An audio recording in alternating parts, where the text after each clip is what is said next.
Here's your host, Jeff Frick.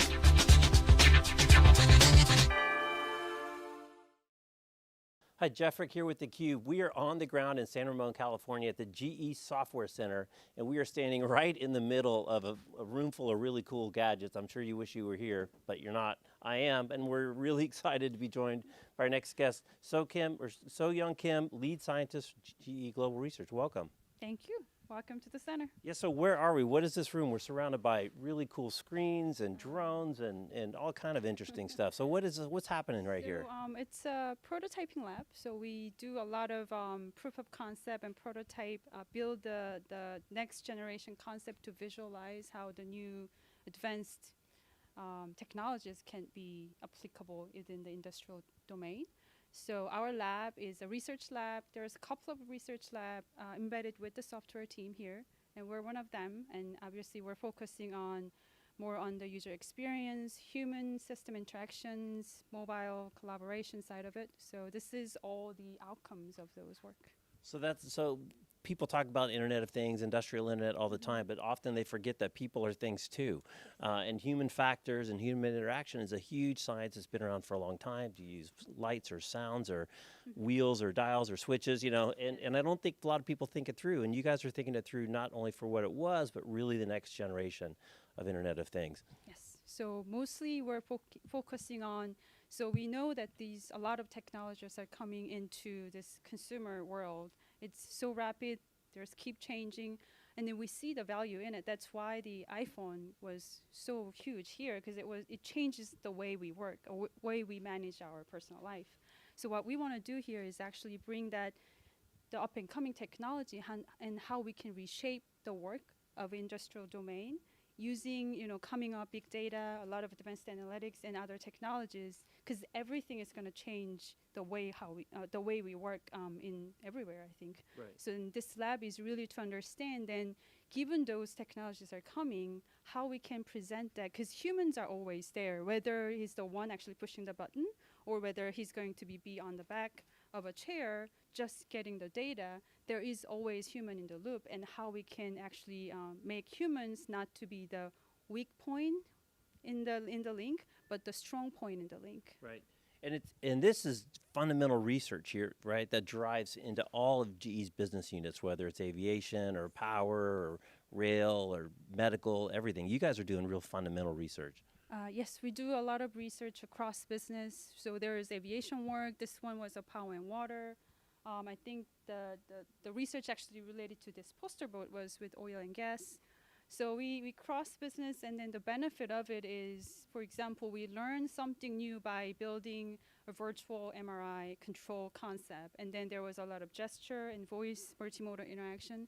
Then we bring the lessons learned, or even the technology that we developed, in terms of the integration of technology, not necessarily the technology itself. Then we'll apply it to another business with a similar problem set, but different context. Right. And you've got a great sign up on the wall here, the M5 user experience. I wonder if you could talk about it. And multi-user, multi-location, multi-device, multimodal, multi-dimensional. And I think you said that's kind of a fundamental design criteria that you use in a lot of these technologies. Yes. So the first couple of years when we start this lab, we noticed that actually the problem space, the applications are diverse, obviously, across healthcare down to like aviation. But then we learned that the problem that they're challenging right now is actually similar. They want multiple peoples to use or work on the same problem at the same time. And then they're actually just distributed across multiple locations. And also, you can imagine you have yourself have a cell phone and a laptop, and then somebody else will be using in this big wall. So, which means multiple devices are connecting to solve the same problem. And then we learned that also, working on a laptop, mouse and keyboard, versus you don't want a mouse and keyboard for this big guy, right? So there is different way of interacting with the different applications. That brings up multimodal. And then obviously we're dealing with not just one-dimensional data, right? It could be multi-dimensional, it could be just 2, 3, and up. And then we wanted to accommodate those different aspects into this research architecture called M5. Talk about the secret sauce of products like Apple in terms of a interface where kids just get it, right? And it's such a different world. They're not afraid to break anything. They just get it. They're not all growing up. They're entering the workforce or getting out of college. How do you incorporate where people just kind of get it versus really kind of having to learn and go through the manual, especially in something like aviation where, you know, even a 30-year pilot is still going through his checklist before he takes off. What's kind of the magic of people just getting it? Well, I think the simplicity of it and then the natural way of interacting with it. So, for example, the checklist, it was really hard for us to approach it differently. But if you're looking at the up and coming sort of generations of pilots, they're used to it. They prefer, they already experienced it. It's not like, okay, this is what you need to do and learn it. But I think that the simplicity of that, the consumer electronics, I think that's going to be, in the end, the, requirements for industrial domain as well. I think it's going to come. Right. So what we're doing here is really leverage that early on and actually, because you cannot simply apply what Apple does in, you know, what the guys who's operating, you know, billion-dollar gas turbine, right? There is a lot of research needs to be done. There's a lot of safety critical aspect, time critical aspects.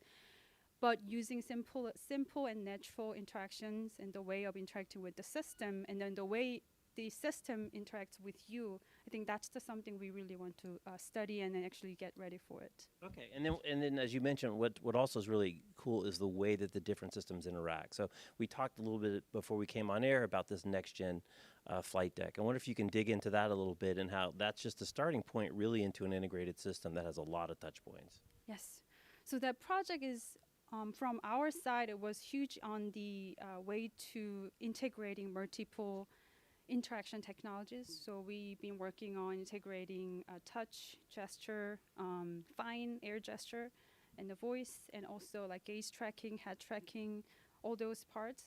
So we're really looking into, say, okay, right now the informations are distributed. They're just not in a good way. So they're like just separated everywhere, and the pilot is the one who has to, you know, pull out the information and actually work on it, which it requires a lot of interactions, unnecessary interaction with the system. That's the first problem. Second problem is, you know, interaction itself is not really accommodated naturally. But if you're looking into the future, we're looking into not even the current operation being more efficient. We're looking into like single pilot operation, like going into like unmanned pilot operations. So then there is a lot of things that we need to really consider where we're getting into this area. So that's why I think the multimodal interaction, the naturally interacting with the system, and then the key is actually system naturally responding back to you as well. So that's the thing that we're trying to bring into the cockpit. Right. But then you said it even goes from beyond the cockpit into flight operations for, say, an individual air carrier, and then back to flight control with the FAA, and Lord knows how many other systems that those efficiencies could potentially feed. Yes, I think that's where kind of big data comes in, where you can have, you know, flight deck operation. You can optimize flight deck operation and segregation on its own, but, you know, there is a certain extent you can't, you know, it can't scalable that much. But if you're thinking about more efficient airspace operation, that includes airliners as well as air traffic management, and then that kind of connects all together. That needs connectivity, that needs big data that's connected with each entity, and then the way they can really smoothly collaborate, including the basically system intelligence, if you will. Okay. And there's this other funny concept you talked about before we came on air, which is digital twins. What is a digital twin? Is that like the mini-me that gets all the work done while I don't have to do work, or what does my that's the whole concept, my difficult email? What is a digital twin? So digital twin is a digital twin of a physical system. So I think we talked about power and water applications. So say you have a power plant, you have a gas turbine, steam turbine as a physical system, but they wear and tear as the as they are being used. So the optimized performance of that power plant is going to be different as they're getting older. Digital twin is that you are going to create a digital model of this physical system, and then this model is obviously based on physics-based, and also database, which means the data that comes out of from physical system will put into this digital model, that it reflects and finds all the time what will be my optimized performance range, and then informs to the operators or the business guys to understand like how best I can operate my plant. So that's digital twin. And from our side, I think there is a whole bunch of GRC global research team and the software guys team actually working on it. From our side is we've been calling digital worker and then twin of a digital worker. So we will consider power plant operator for this example as a digital worker, and we want to create a twin version of him, so digital version of him, so that digital version can actually reflect my state as well as my knowledge. So it can capture my expert knowledge. So it's not only me getting support from the digital twin of the worker. It will be the twin actually getting lessons learned from me, how based on my experience and how I'm working with. And then actually that's helping me as an expert to make the right decisions in very time critical situation, but also that model can actually make becoming the novice operator to become expert more faster, more efficiently, and things like that. Right. So that's another thing together. A lot of projects. There's a lot of stuff going on here. Last time we were here a year ago, it was 500 people, I think, when we interviewed Bill. And I think I heard there's like over 1,200 people here. So you guys are hiring like crazy, and it's not an easy place to get people. So let's shift gears and talk about you a little bit in your journey. So you got your PhD at Georgia Tech. Yes. How did you end up here at GE and San Ramon doing the cool stuff you're working on? So I was actually hired as a human factors researcher in upstate New York. And then before they established the center, so after probably a month later, they announced the center. And then I got to sort of move to this area. So that's how I came to this place. All right. And talk about being an aerospace engineer and a woman in such a really technical field, and I'm sure there's not a ton of women in aerospace. Maybe I'm wrong. Please correct me if I am. How was that experience?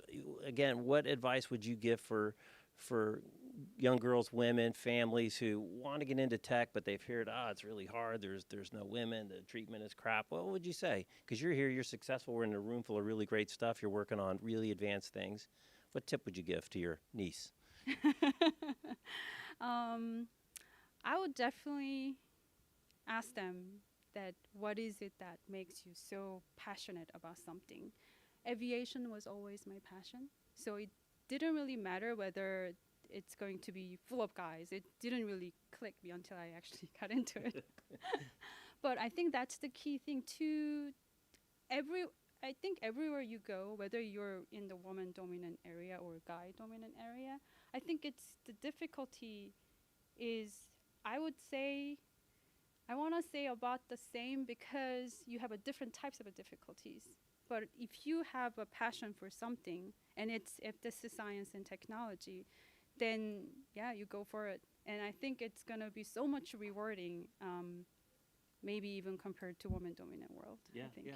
Well, good tip. Follow your passion. Pretty straightforward. Yes, it's easy. All right. Well, thanks for taking a few minutes with us. We'll let you get back to changing the world. I'm Jeff Frick here with Sue Young. We're at the GE Research Facility in San Ramon, California. You're watching theCUBE. Catch you next time.